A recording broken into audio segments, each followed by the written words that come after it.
Alrighty, today we're going over how to lock a PDF in the Affinity Suite. Works in Photo, Designer, and Publisher. Doesn't matter if you're creating a graphic and exporting as a PDF, or if you bring in a PDF and you just want to lock that PDF. Either way, it works. And it also allows you to lock readability and lock editability separately if you so choose. So let's jump into Affinity Photo and get it rolling.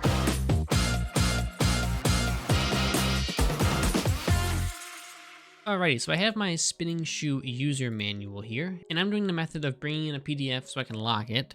Do your normal steps to export. You can do Control-Alt-Shift-S, or you can choose it from the File menu. Choose PDF and any of the settings up here for however you'd like it.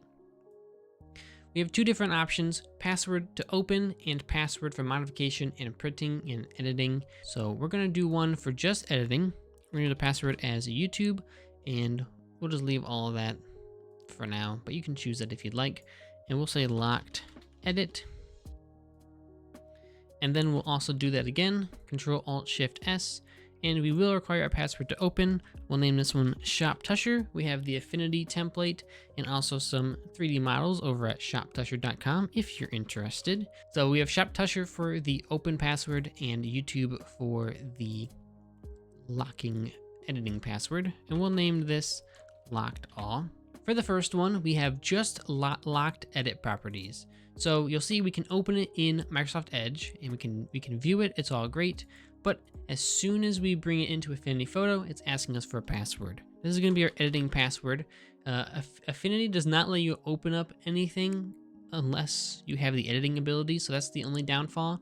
It'll show you a page preview, but you cannot actually open the document without the edit password. So we type in YouTube and we now get the editability. We can go through and move the RT logo around if we so choose and mess around with that. But we're going to go ahead and close it. Now we're going to open up Locked All, and this one has the password for viewability for reading it. And this is going to be our Shop Tusher password. You'll see we type that in and now we can view it. And we still can't copy or anything because we didn't allow that. If you hit allow, you can actually go through and do all of that. And then if you want to bring it into Affinity, you'll see this time there is no page preview because we haven't typed in thing. If you type in YouTube, you'll get full everything.